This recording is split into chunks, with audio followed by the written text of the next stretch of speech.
Okay, there are zero, nada, none, zilch benefits to a carnivore diet. Well, that is according to a recent article entitled What Health Professionals Really Think of the Carnivore Diet. Now, this comes from the Huffington Post. Now, let's dive into this cesspool of bias and see what they have to say. Hey guys, I'm Dr. Shawn Baker. Now, on July 5th, the Huffington Post published an article basically just completely bashing the carnivore diet. Now, first of all, who are the Huffington Post? What is the Huffington Post? Well, it is a very politicized opinion site with pretty bad reviews, to be honest. Now, why should we expect them to give a balanced view on the carnivore diet? What is their typical approach? So their misrepresentation of the carnivore diet starts at first with an image of someone eating just raw steak on a plate. This just sets the stage, probably doesn't look appetizing to most people. They call it a new fad diet. Now, in the modern age, the carnivore diet was written about and published in the National Library of Health way back in 1856 in the Journal of Public Health and Sanitary Review by Bernard Moncrief, titled The Philosophy of the Stomach, or an exclusively animal diet.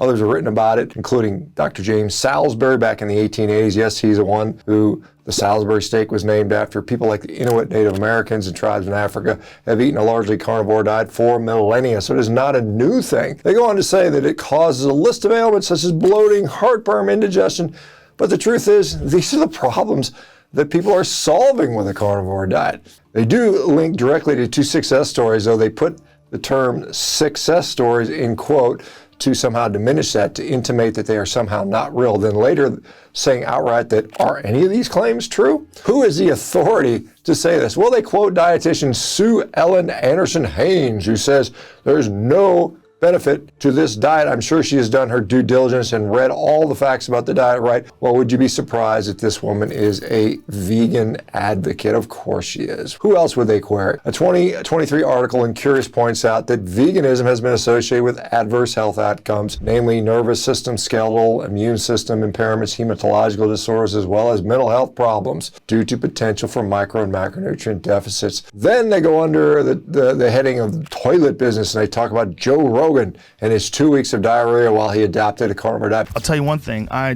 do not trust my butthole at all. When I feel a fart coming on, I'm like, oh, this could be a disaster. I've had rocketing diarrhea. From meat?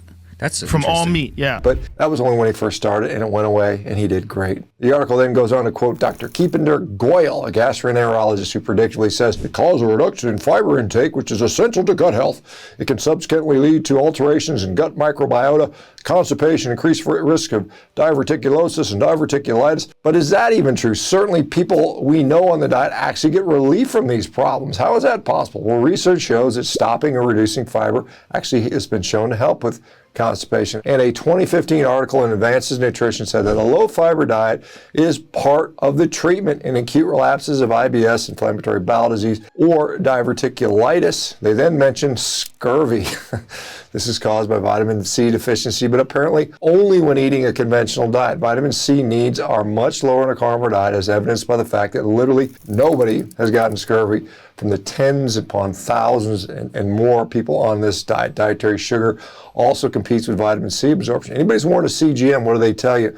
Don't take vitamin C in high doses because it can mess up the glucose monitor, right? They're very similar molecules. A Journal of Nutrition article explains that sugar in the intestines blocks vitamin C absorption. A carnivore diet therefore results in more absorption of the vitamin C that is found in meat. The author tries to say that carbs are necessary for exercise or working out. Well, I'm proof that certainly that's not true. And she says that without carbs, performance may be compromised, recovery time is longer, and injury risk higher. That's been looked at in the Journal of Metabolism. Researchers looked at keto-adapted ultra runners and found that their performance and recovery did not suffer at all from not eating carbs.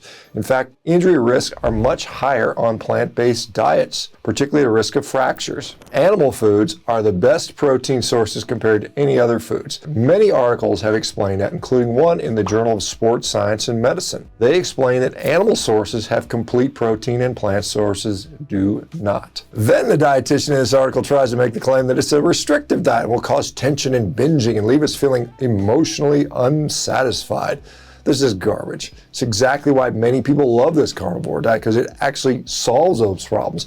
In fact, the American Journal of Clinical Nutrition and many others have published an article saying that protein provides much better satiety than do carbohydrates. Then, after bashing Joe Rogan and Jordan Peterson for being quote unquote controversial, they try to say that any benefits people experience are likely due to placebo effect. Sure, placebo. That's why all these people have lost hundreds and hundreds of pounds, because of a placebo effect. There are many, many videos out there of people describing their carnivore journey. So here's just another junk website with another junk article. They don't quote anything meaningful. They only regurgitate the same lines. The problem is some of these people leave these lines. Tell me, have you lost weight on a carnivore diet? Have you healed from type 2 diabetes? Let me know in the comments how the placebo effect has been working for you. Okay, thanks everybody for watching.